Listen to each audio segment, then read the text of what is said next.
Je m'appelle Léa, et pendant 28 ans, j'ai cru connaître l'homme avec qui je partageais ma vie. Je me trompais complètement. Tout a basculé un mardi matin de novembre, quand un notaire de Lyon nous a convoqués pour l'ouverture d'un coffre-fort hérité par notre fils Thomas du côté de son père. Ce qui se trouvait à l'intérieur a littéralement détruit notre famille en quelques heures, nous obligeant à fuir notre maison de Bordeaux en pleine nuit. Nos vies entières réduites à 3 valises et un sac plastique Monoprix rempli de documents qui allaient changer notre destin pour toujours. Mais franchement, avant de vous raconter ce moment décisif qui a tout fait basculer, laissez-moi vous ramener 10 ans en arrière. Parce que pour comprendre la chute vertigineuse qui nous attendait, il faut d'abord voir l'ascension. En 2014, ma vie ressemblait à une publicité pour le bonheur bourgeois bordelais. Appartement de 120 mètres carrés dans le quartier des Chartrons, vue sur la Garonne, parquet haussmannien, moulure au plafond, vous voyez le genre. Mon mari Julien travaillait comme directeur commercial chez Total Énergie. Moi, j'enseignais le français au lycée Montaigne et notre fils Thomas venait d'avoir 8 ans. On partait skier à Courchevel chaque février, on avait un livret A bien garni, un Pyra qui commençait à prendre de la valeur, et franchement, on se sentait intouchable. Le secret de notre réussite apparente, c'était surtout le salaire de Julien. 58 000 € net par an, plus prime. Moi, avec mes 2200 € mensuels de brof, je gérais le quotidien, les courses chez Carrefour, les activités de Thomas, les petites économies. Julien s'occupait des gros investissements, du patrimoine, de ce qu'il appelait avec un petit sourire condescendant, les vraies finances. Je lui faisais confiance aveuglément, tu vois, parce que c'était mon mari, le père de mon enfant, l'homme qui me murmurait « je t'aime » chaque soir avant de s'endormir. Quelle idiote j'étais. La vérité occultée, celle que je n'ai découverte que bien plus tard, c'est que Julien menait une vie double depuis notre mariage. Mais bon, je brûle les étapes. Revenons à cette époque où je croyais encore que mon plus gros problème, c'était de choisir entre investir dans des parts de SCPI ou augmenter notre exposition aux actions LVMH via notre PEA. Du coup, je passais mes soirées sur Linkso à traquer nos dépenses, à optimiser notre taux d'épargne, pendant que Julien rentrait de plus en plus tard, prétextant des réunions interminables, des dîners clients, des déplacements à Paris. Si cette histoire vous touche déjà, abonnez-vous et activez la cloche, parce que les prochaines pourraient bien changer votre rapport à l'argent et à la confiance, franchement. Les premières fissures sont apparues en 2017. Julien est devenu nerveux, irritable, il sursautait chaque fois que son téléphone sonnait. Il a commencé à parler de restructuration chez Total Énergie, de climat difficile, de coupes budgétaires. Moi, naïve, je le consolais. Je lui disais qu'on avait des réserves, que mon salaire était stable, qu'on pourrait toujours compter sur la caisse d'épargne si besoin. Mon Dieu, quelle ironie. Ce que j'ignorais, c'est qu'il avait déjà vidé nos comptes d'épargne, liquidé nos investissements en douce, tout vendu pour couvrir un passé concurbé dont je n'avais aucune idée. En septembre 2018, l'événement inattendu qui a tout précipité est arrivé. Le père de Julien, un homme distant que nous voyons à peine 2 fois par an, est décédé brutalement d'une crise cardiaque dans son appartement de Lyon. Aux obsèques, l'ambiance était glaciale. La famille de Julien, que je connaissais à peine malgré 12 ans de mariage, nous regardait avec une hostilité à peine dissimulée. Sa mère refusait de me serrer la main. Son frère Mathieu m'a lancé un regard qui m'a glacé le sang. Et j'ai entendu sa femme chuchoter quelque chose comme « elle ne sait rien, la pauvre », en secouant la tête. Le notaire nous a informé que le grand-père avait laissé un testament très particulier. Il léguait directement à Thomas, son petit-fils unique, l'accès à un coffre-fort déposé à la Banque postale de Lyon, avec instruction formelle que ce coffre ne soit ouvert qu'en présence des 2 parents et du notaire le jour du 10e anniversaire de Thomas. Pas avant. Aucune explication. Juste cette clause bizarre et cet héritage prohibé dont personne ne devait parler jusqu'à la date prévue. C'était encore 2 ans d'attente. 2 années pendant lesquelles j'allais découvrir des fragments de vérité qui allaient me détruire petit à petit. Les mois suivants ont été une descente aux enfers, progressive. Julien buvait de plus en plus, disparaissait des week-ends entiers, sans explication plausible. Notre conjoint affichait des découverts récurrents, malgré nos 2 salaires. J'ai commencé à recevoir des appels de Crédit Agricole pour des crédits que je n'avais jamais tractés. Des lettres recommandées arrivaient que Julien interceptait et détruisait avant que je puisse les lire. Un soir de juin 2019, j'ai ouvert son ordinateur portable pendant qu'il était sous la douche. Et là, franchement, ma vie a implosé. Des emails, des centaines d'emails, des conversations avec une femme prénommée Nathalie datant de plus de 8 ans. Des photos d'eux à Marseille, à Nice, à Paris, des factures d'hôtel, de restaurants gastronomiques, de bijoux achetés chez Cartier, et surtout, des relevés bancaires montrant des virements mensuels réguliers vers un compte au nom de cette Nathalie Dufour, domiciliée à Marseille, pour un montant total dépassant les 180 000 € sur 6 ans. Mon monde s'est effondré en 3 minutes de lecture frénétique. Mes mains tremblaient tellement que j'arrivais à peine à faire défiler les messages. Quand je l'ai confronté ce soir-là, Julien n'a même pas essayé de nier. Il s'est effondré sur le canapé Ikea qu'on avait monté ensemble 7 ans plus tôt, et il a tout craché. Nathalie était une ancienne collègue qu'il avait rencontrée lors d'un salon professionnel à Marseille en 2010. Ils avaient eu une liaison qui s'était transformée en relation parallèle. Il lui versait de l'argent chaque mois, lui avait même acheté un studio dans le 3e arrondissement de Marseille. L'avait emmené en vacances dans des endroits où moi je n'avais jamais mis les pieds. Le sacrifice de notre famille, de notre avenir, de l'éducation de Thomas, tout avait été mis de côté pour financer sa vie double. La révélation finale, celle qui m'a littéralement coupé le souffle, est venue quand j'ai découvert qu'il avait souscrit 3 crédits à la consommation différents en utilisant ma signature falsifiée, pour un total de 47 000 € qu'il avait intégralement dépensé pour Nathalie. Notre appartement magnifique des Chartrons, que je croyais remboursé à 70%, était en réalité hypothéqué pour couvrir ses dettes. Nos investissements LVMH n'existaient plus depuis 2 ans. Le PEA était vide. Même le livret A de Thomas avait été vidé. Nous étions ruinés et je ne l'avais même pas vu venir. Cette nuit-là, je n'ai pas dormi. J'ai fait les comptes sur un cahier de brouillon que j'utilisais pour préparer mes cours. 43 000 € de dettes en mon nom. 52 000 € de crédit immobilier encore dû avec des mensualités qu'on ne pouvait plus payer. 0 épargne, aucune réserve. Et un mari qui sanglotait dans la salle de bain en me suppliant de lui pardonner, de lui donner une seconde chance, de ne pas le quitter. Le point de virage de ma vie adulte s'est cristallisé à 4h23 du matin, quand j'ai pris ma décision irrévocable en regardant Thomas dormir paisiblement dans sa chambre. Je n'allais pas laisser cet homme détruire l'avenir de mon fils. Le lendemain, j'ai pris rendez-vous avec un avocat spécialisé en droit de la famille à Bordeaux. Maître Durand m'a expliqué que je pouvais demander le divorce pour faute, que les dettes contractées par Julien sans mon consentement réel pouvaient être contestées, mais que le processus serait long, coûteux, épuisant. Elle m'a aussi prévenu que Julien pourrait exiger sa part de l'appartement si on le vendait, même si c'est lui qui nous avait mis dans cette situation. Le système français protège mal les victimes de manipulations financières conjugales, vous voyez ? Du coup, j'étais piégée dans mon propre mariage par des dettes et un patrimoine toxique. Les 18 mois suivants ont été un purgatoire. Julien a quitté Total Energy, soi-disant d'un commun accord, mais j'ai appris par une collègue qu'il avait en réalité été licencié pour faute grave après qu'on ait découvert qu'il détournait des frais professionnels pour financer ses escapades avec Nathalie. Il a enchaîné les petits boulots, commercial chez Darty, puis chez Leroy Merlin, gagnant à peine 1 400 € net.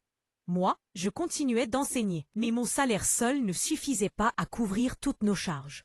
On a demandé l'APL, on a dû expliquer notre situation financière catastrophique à des assistantes sociales qui nous regardaient avec pitié. La chute sociale était vertigineuse, humiliante, destructrice. Thomas sentait que quelque chose clochait gravement. À 9 ans, les enfants ne sont pas idiots, tu vois. Il voyait son père rentrer saoul certains soirs. Il entendait nos disputes nocturnes étouffées. Il remarquait que je pleurais souvent dans la cuisine en épluchant les pommes de terre du dîner. J'essayais de préserver son innocence, de lui offrir une enfance normale, mais franchement, comment faire semblant quand votre vie part en lambeaux et que vous n'avez même plus les moyens d'acheter les baskets Nike qu'il voulait pour son anniversaire? Le moment décisif tant attendu et tant redouté est arrivé le 12 novembre 2020. Thomas fêtait ses 10 ans. Le notaire de Lyon, Maître Bertrand, nous a convoqués à 15 heures pour l'ouverture officielle du coffre-fort légué par le grand-père. Je me souviens de chaque détail de cette journée qui allait marquer la plus grande révélation finale de ma vie. On a pris le TGV de Bordeaux à Lyon le matin même. Julien était nerveux comme jamais. Il transpirait abondamment malgré le froid de novembre. Il se rongeait les ongles jusqu'au sang dans le train. À la Banque postale de Lyon, dans une petite salle sécurisée au sous-sol, le notaire a ouvert le coffre en présence de 2 témoins. À l'intérieur, 3 enveloppes Kraft distinctes. La première était adressée à Thomas, la deuxième à moi, et la troisième portait juste l'inscription « Preuve à remettre aux autorités si nécessaire ». Mon sang s'est glacé. Julien est devenu livide. Il a murmuré « Non, non, Kitié, pas ça !» en reculant contre le mur. J'ai ouvert mon enveloppe en premier. Une lettre manuscrite du grand-père, datée de 3 semaines avant sa mort. « Chère Léa, si vous lisez ceci, c'est que je ne suis plus de ce monde et que mon petit-fils Thomas a 10 ans. Je dois vous révéler une vérité occultée depuis trop longtemps. Mon fils Julien n'est pas celui que vous croyez. Depuis l'âge de 23 ans, il a développé une addiction pathologique au jeu, aux paris sportifs en ligne principalement. Il a détruit sa première relation à cause de cela, ruinant une jeune femme qui lui faisait confiance. J'ai payé ses dettes à plusieurs reprises, plus de 200 000 € au total au fil des années, en espérant qu'il changerait. Il ne l'a jamais fait. Quand il vous a rencontré, j'ai cru qu'il avait tourné la page. Je me trompais. Il a juste appris à mieux mentir. Ma vision s'est brouillée. Je continuais à lire. La femme que vous connaissez sous le nom de Nathalie n'existe pas vraiment. C'est un compte fictif qu'il a créé pour justifier ses virements vers des sites de paris en ligne interdits en France, basés à Malte et à Gibraltar. Les 180 000 € que vous avez découverts ne sont que la partie émergée. Il en a dépensé bien plus. J'ai engagé un détective privé il y a 2 ans quand j'ai eu des doutes. Les preuves sont dans la 3e enveloppe. Mon testament prévoit que Thomas hérite de mon appartement de Lyon, évalué à 400 000 €, mais seulement si vous divorcez de Julien et obtenez la garde exclusive.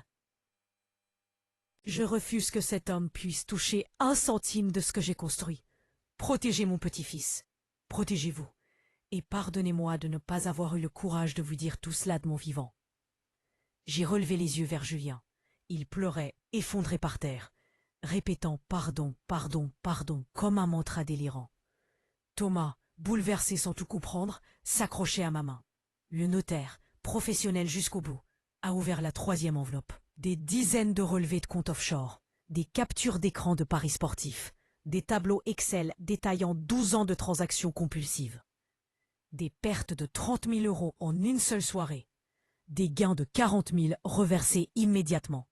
Une addiction dévorante qui avait consommé près de 350 000 € au total, dont 220 000 venaient directement de notre patrimoine familial que j'avais cru protéger.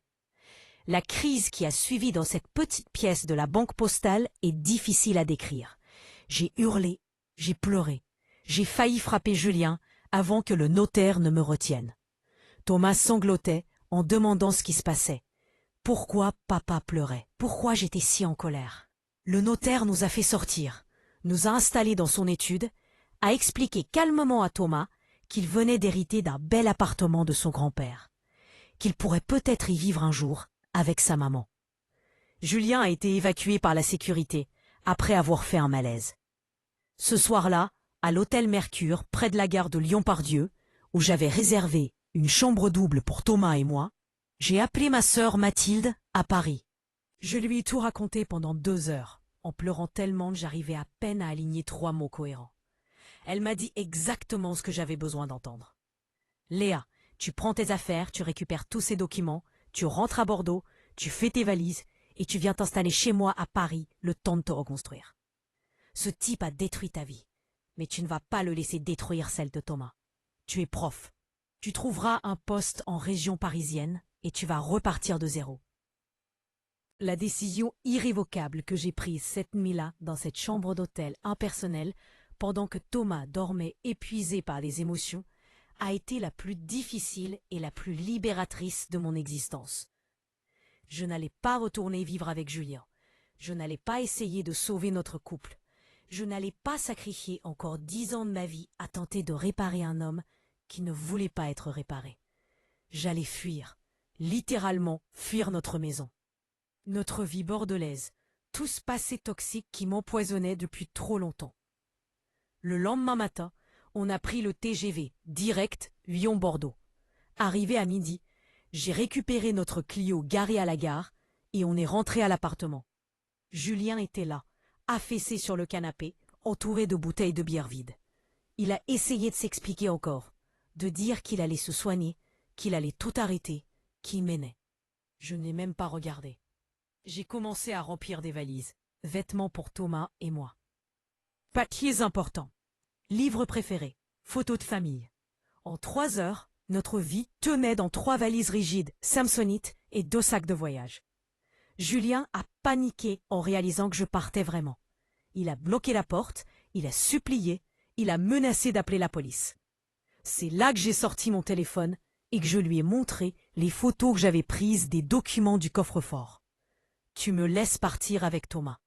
Ou je transmets tout ça au procureur de la République. Fraude fiscale, détournement de fonds, faux et usage de faux pour les crédits en mon nom. Tu choisis. Il s'est écarté, on est parti à 18h15. Je n'ai jamais remis les pieds dans cet appartement. La révélation dramatique pour Thomas est venue pendant le trajet en voiture vers Paris.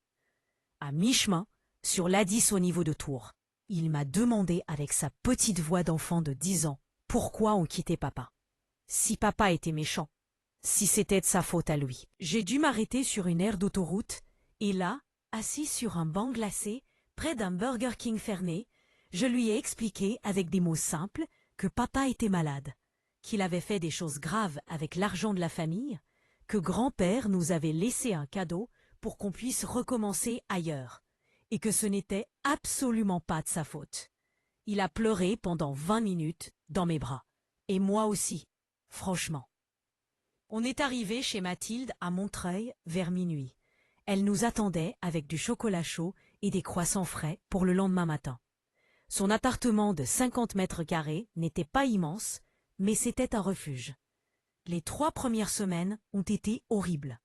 Thomas faisait des cauchemars, je passais mes journées au téléphone avec des avocats, des assistantes sociales, le notaire lyonnais, le rectorat pour demander une mutation en urgence pour raisons familiales graves. Julien m'envoyait 100 messages par jour, alternant menaces et supplications. J'ai dû bloquer son numéro et communiquer uniquement via l'avocat.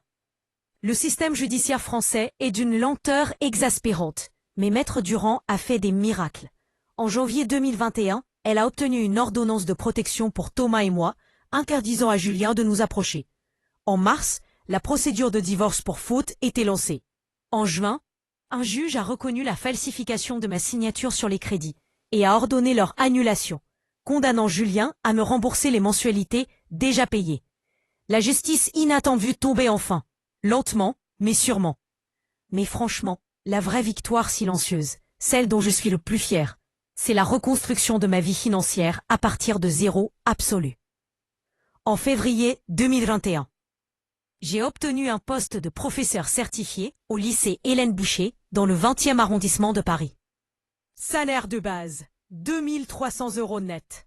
J'ai ouvert un nouveau compte à la Banque Postale, un compte uniquement à mon nom, que personne d'autre ne pouvait toucher. J'ai téléchargé Bankin sur mon téléphone et j'ai commencé à traquer chaque euro dépensé avec une obsession de comptable. La première année a été spartiate. On vivait toujours chez Mathilde, on partageait les charges. Je payais 400 € par mois pour notre part du loyer et des courses. Je mettais de côté 150 € mensuels, pas plus. Mais c'était un début. J'ai lu Père riche, Père pauvre en français, puis L'homme le plus riche de Babylone, puis tous les livres de gestion financière que je pouvais emprunter gratuitement à la médiathèque de Montreuil. J'apprenais, j'absorbais, je me transformais en machine à optimiser chaque centime. En septembre 2021, le notaire de Lyon m'a appelé avec une nouvelle incroyable. Le divorce était finalisé. J'avais la garde exclusive de Thomas et conformément au testament du grand-père, l'appartement lyonnais de 400 000 € était officiellement transféré au nom de Thomas, avec moi comme tutrice légale jusqu'à sa majorité. Du coup, j'avais deux options, le vendre et investir le produit pour l'avenir de Thomas, ou le louer pour générer un revenu passif. J'ai choisi la deuxième option, évidemment. J'ai confié l'appartement à une agence de gestion locative lyonnaise, qui l'a mise en location meublée pour 1 800 € par mois. Après charges de copropriété, taxes foncières et frais d'agence, il restait 1 300 € net mensuels qui tombaient directement sur un compte d'épargne dédié à Thomas, à la caisse d'épargne. En un an, 15 600 €. En 5 ans, 78 000 €. Une sécurité financière colossale qui allait permettre à mon fils de faire des études sans avoir à s'endetter comme tant d'étudiants français. Mais je ne me suis pas arrêtée là. Avec ma sœur qui travaillait dans la finance, j'ai ouvert un PEA chez Boursorama en octobre 2021. J'ai commencé modestement, 50 € par mois, investi dans un ETF MSCI World qui réplique les performances des plus grandes entreprises mondiales. Rien de sexy, rien de risqué. Juste une stratégie buy and hold à long terme. En parallèle, j'ai rempli notre livret A jusqu'au plafond de 22 000 € pour avoir un matelas de sécurité liquide en cas de coup dur. L'ascension financière et psychologique qui a suivi entre 2021 et 2024 a été spectaculaire. En janvier 2022, Thomas et moi avons emménagé dans un petit 3 pièces à Bagnolet. Loué 780 € par mois grâce à l'APL qui nous donnait 210 € d'aide. C'était modeste, mais c'était à nous, notre nid, notre espace sécurisé. J'ai continué d'enseigner, j'ai pris des heures supplémentaires, j'ai donné des cours particuliers le samedi matin à 40 € de l'heure. Chaque euro gagné en plus était soit épargné, soit investi.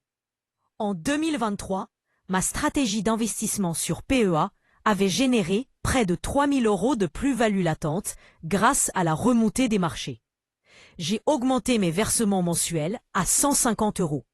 J'ai aussi ouvert un compte chez Desgiro pour diversifier avec quelques actions françaises. LVMH, Total Energy, BNP Paribas.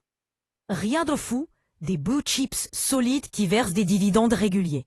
Le destin m'avait mis au tapis, mais j'étais en train de me relever. Investissement par investissement, décision financière rationnelle après décision financière rationnelle. Thomas, lui, s'épanouissait. Il excellait à l'école. Il avait retrouvé sa joie de vivre. Il ne parlait presque jamais de son père. Julien avait disparu de nos vies après le divorce, retourné vivre chez sa mère à Toulouse. Incapable de payer la pension alimentaire de 120 € par mois que le juge avait fixée. Franchement, je ne lui en voulais même plus. Il m'avait offert, par son effondrement moral et ses mensonges, la plus grande leçon de ma vie. Ne jamais, jamais confier ton destin financier et émotionnel à quelqu'un d'autre.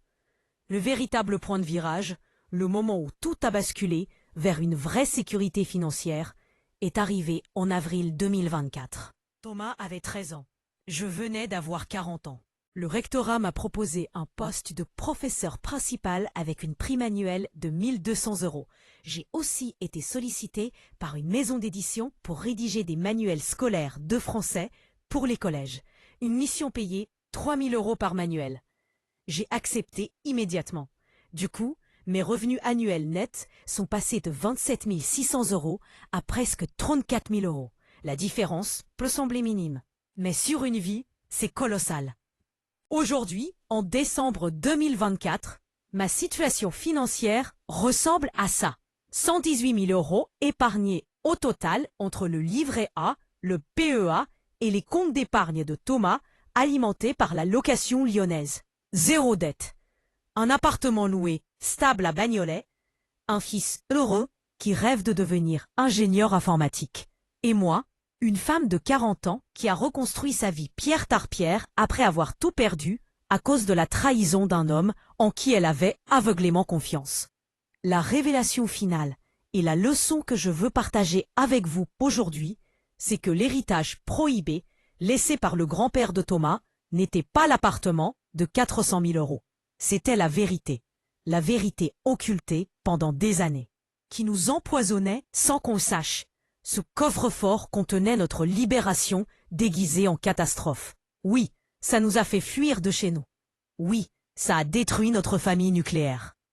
Mais franchement, cette famille était déjà morte. On vivait juste dans son fantôme. Le sacrifice de mes années 30, de cette décennie que j'avais imaginée stable et heureuse, a été douloureux mais nécessaire. La chute vertigineuse que j'ai vécue en novembre 2020 m'a appris plus sur la résilience, l'autonomie financière et la force intérieure que n'importe quelle période de confort bourgeois ne l'aurait jamais fait. Aujourd'hui, quand je regarde Thomas dessiner des plans d'architecture logicielle sur son ordinateur portable dans notre salon de Bagnolet, je sais que je lui ai transmis la plus importante des leçons. Ta sécurité financière ne doit jamais dépendre de la bonne volonté ou de l'honnêteté d'un tiers, même s'il s'agit de ton conjoint, même si tu l'aimes. Les outils pratiques que j'utilise au quotidien et que je recommande à toute personne qui veut reprendre le contrôle de son argent sont simples. Bankin ou Linkso pour traquer toutes vos dépenses automatiquement en connectant vos comptes bancaires. Un tableau Excel ou Google Sheets pour planifier votre budget mensuel et vos objectifs d'épargne à long terme. Un PEA chez Boursorama ou Fortuneo pour investir progressivement dans des ETF diversifiés sans surminer en frais. Et surtout, la discipline de se payer en premier dès que votre salaire tombe. Virez automatiquement 10 ou 15% sur un compte d'épargne avant même de payer vos factures. Vivez avec le reste. Depuis 4 ans, je n'ai raté aucun virement mensuel vers mon PEA. 50 € au début, 150 maintenant, 200 à partir de janvier prochain grâce à mes revenus de rédaction manuelle. C'est la régularité qui crée la richesse. Pas les gros coups de chance, ni les héritages inattendus. L'appartement lyonnais de Thomas est une bénédiction, certes, mais si on n'avait pas eu cette chance, j'aurais quand même réussi à reconstruire notre vie. Peut-être plus lentement, mais tout aussi solidement. La crise que nous avons traversée m'a aussi appris l'importance d'avoir plusieurs sources de revenus. Mon salaire de prof est ma base stable, mais les cours particuliers et la rédaction de manuels sont mes filets de sécurité et mes accélérateurs d'épargne. Si demain, l'Éducation nationale diminue les budgets et supprime des postes, je ne serai pas prise au dépourvu comme je l'étais en 2018. Je suis devenue financièrement antifragile, tu vois, capable d'absorber les chocs et même de m'améliorer à travers eux. Julien, au passage, a refait surface il y a 6 mois. Il m'a envoyé un message via LinkedIn, sobre depuis 1 an apparemment, en thérapie pour son addiction au jeu. Travaillant comme conseiller commercial dans une petite entreprise toulousaine. Il voulait s'excuser, reprendre contact avec Thomas, peut-être reconstruire quelque chose. J'ai accepté qu'il appelle Thomas 1 fois par mois, sous ma supervision. Je ne lui dois rien, mais Thomas a le droit de connaître son père, même imparfait. La justice inattendue, c'est aussi ça. Pardonner non pas parce que l'autre le mérite, mais parce que ça nous libère nous-mêmes. Cette histoire de coffre-fort qui nous a fait fuir de chez nous en pleine nuit de novembre, 4 ans plus tard, je la vois comme le moment décisif où ma vraie vie a commencé. Avant, j'existais dans une illusion confortable de sécurité conjugale. Après, j'ai découvert que la seule sécurité réelle vient de soi-même, de ses compétences, de son épargne, de ses investissements, de sa capacité à rebondir après les coups durs. Le passé conturbé de Julien était un boulet que je traînais sans le savoir. Le contenu de ce coffre m'a permis de couper cette chaîne définitivement. Alors voilà, si vous m'avez écouté jusqu'ici, si cette histoire résonne en vous, peu importe votre situation actuelle, je veux que vous compreniez ceci. Peut-être que vous aussi, vous vivez dans une illusion de stabilité qui pourrait s'effondrer demain. Peut-être que vous aussi, vous faites trop confiance à quelqu'un qui gère l'argent du couple pendant que vous fermez les yeux. Peut-être que vous pensez que c'est trop tard pour vous, que vous avez 40 ans ou 50 ans et que vous n'avez rien épargné. Laissez-moi vous dire que j'ai commencé à vraiment épargner et investir intelligemment à 38 ans, après une décennie de vie financière désastreuse. En 6 ans, j'ai accumulé plus de patrimoine que pendant les 12 années précédentes de mon mariage. Pourquoi? Parce que j'étais enfin consciente, éduquée financièrement et motivée par la survie de mon fils et la mienne. La vraie révélation, c'est que l'argent n'est pas magique ni mystérieux. C'est juste des maths, de la discipline et la capacité à différer la gratification immédiate pour construire quelque chose de solide. Ouvrez un livret A demain matin si vous n'en avez pas. Mettez-y 50 € par mois, automatiquement, par virement programmé. Dans un an, vous aurez 600 € plus intérêt. Dans 5 ans, 3000 €. C'est déjà un début de liberté. Ensuite, éduquez-vous. Lisez des blogs comme Avenue des investisseurs ou Investir et devenir libre. Des chaînes YouTube francophones sur l'investissement passif, les ETF, la bourse pour débutants. Apprenez comment fonctionne un PEA.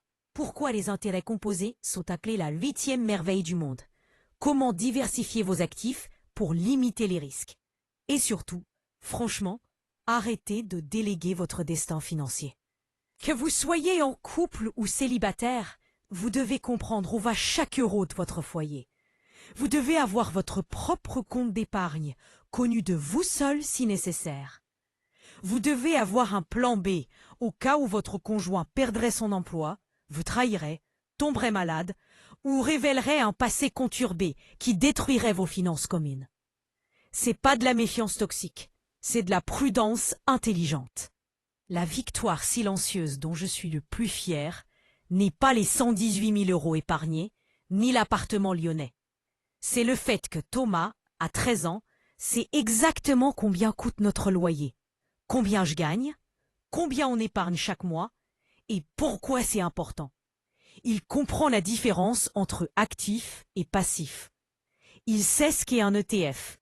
Il met de côté 50% de son argent de poche dans un compte d'épargne qu'on a ouvert ensemble.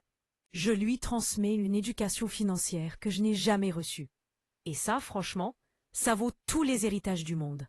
Donc, voilà ma question pour vous aujourd'hui. Celle qui devrait vous empêcher de dormir ce soir si vous êtes honnête avec vous-même. Et toi? Quand vas-tu enfin prendre le contrôle de tes finances? Quand vas-tu arrêter de faire l'autruche en espérant que tout ira bien? Quand vas-tu ouvrir ce PEA, lire ce livre, créer ce budget, avoir cette conversation difficile avec ton conjoint sur l'état réel de vos comptes? Combien de révélations dramatiques, de crises financières, de changements abrupts de vie faudra-t-il avant que tu comprennes que personne ne viendra te sauver, que l'État-providence français a ses limites et que ta sécurité dépend de toi et de toi seul?